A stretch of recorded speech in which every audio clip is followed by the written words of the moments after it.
Hi guys, thank you for checking in again on our channel, the Dutch BnB. This is Beth and this is Ben. And this is our second vlog.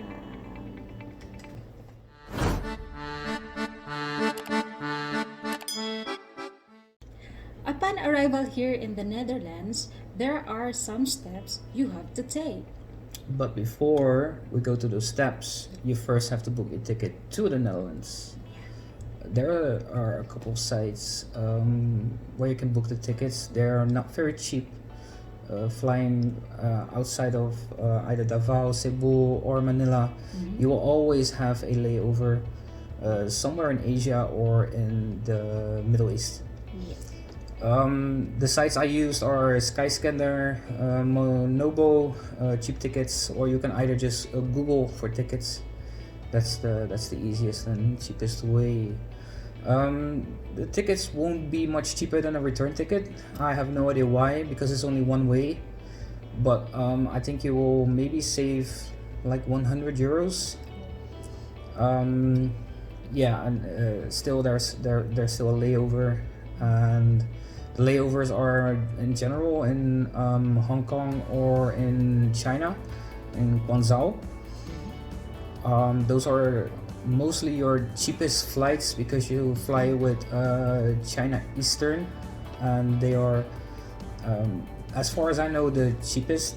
You can fly to Thailand, Taiwan, Singapore, Middle Eastern countries, Dubai, the Emirates countries, and there are other countries I can't name, but I'm sure there are a lot of countries in Asia where you have your stopover. Some advice for your stopover: make sure you have like 2 hours plane time.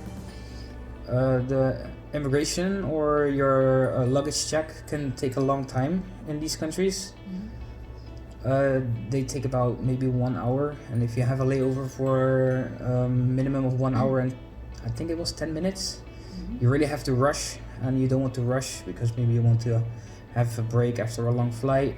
You want something to drink, have a coffee, or just sit down for a moment. So I would say take a layover for maybe 2 or 4 hours. Most flights are like that.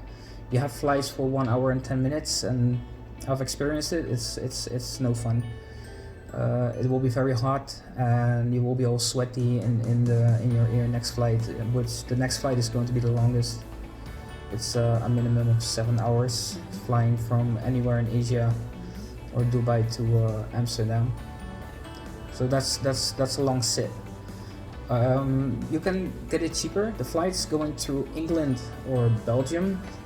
Going to Belgium can save you up to maybe 150 euros. You'll fly to Brussels or Antwerp, or I think those are the main international airports in Belgium.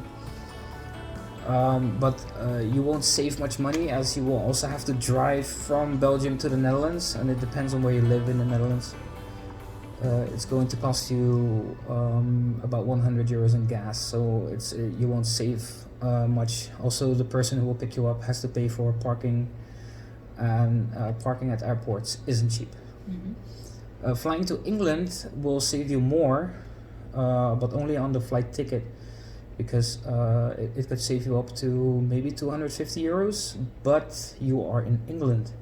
And there is an ocean between England and the Netherlands, so you either have to rent a car and drive to the Netherlands and take a ferry, which the ferry will cost you 200 euros, so you won't save anything, or take a flight from London to Amsterdam, which is also, if you can find a good flight, maybe 100 euros, so you can save a little bit, but you have a layover 2 times, and I'm not sure about the time you have to wait in England. It's going to take, yes, a couple of hours for sure. When you arrive here in the Netherlands, you have to make an appointment with the IND as soon as possible. But unfortunately for us, it got cancelled because of the coronavirus. And what is IND? The IND is the immigration service here in the Netherlands. They keep track of your papers. They will give you your V number, which we will talk about later. Yeah, that's basically what they do. They just keep track of who you are and why you are here in the Netherlands. So our next step will be the V number. V number literally translates to a stranger's number, meaning that they don't know who you are yet, so they make you a number. It's not really personal, but they just need to search for the number and they know who you are. This number you will need for filling in all your documents for the MVV. The first time you receive this number will be when you get in contact with anything related to the Netherlands. The number will be on your MVV as well as soon as you receive it. This number will be needed when you are in the Netherlands for many documents because they don't know who you are yet, and as I said, through the number they will find who you are. When I got my BSN papers, so we proceed to the next step, which is the TBC Research. So what we did, it's just a chest X-ray, and that's it. It will help to determine if you have a tuberculosis disease. Yeah, this is because many countries in Asia are risk countries. So what the Netherlands was once is that they test everyone who immigrates from riskful countries to the Netherlands to see if they have tuberculosis or not. It's a very easy procedure. You make the appointment online with the GGD, it's the GGD. That's what they do with healthcare and stuff. So it's maybe you're inside for 20 minutes. They make the X-ray and you go outside when it's finished. So after the TBC Research, we went to the IND. Both for the TBC and IND, you have to make an appointment online. So what did they do at the IND?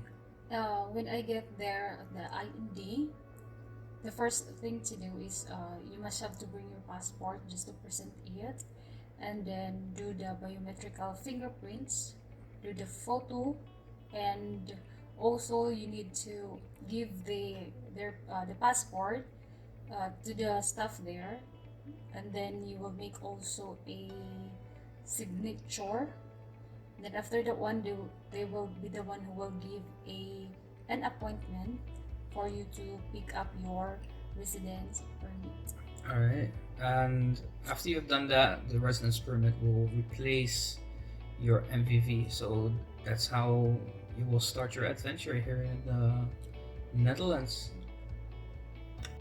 That's it for our second vlog, and thank you to all our subscribers. Please continue supporting our channel by liking and subscribing and ringing the bell. We would like to see you next time with the Dutch BnB. Bye! Bye bye!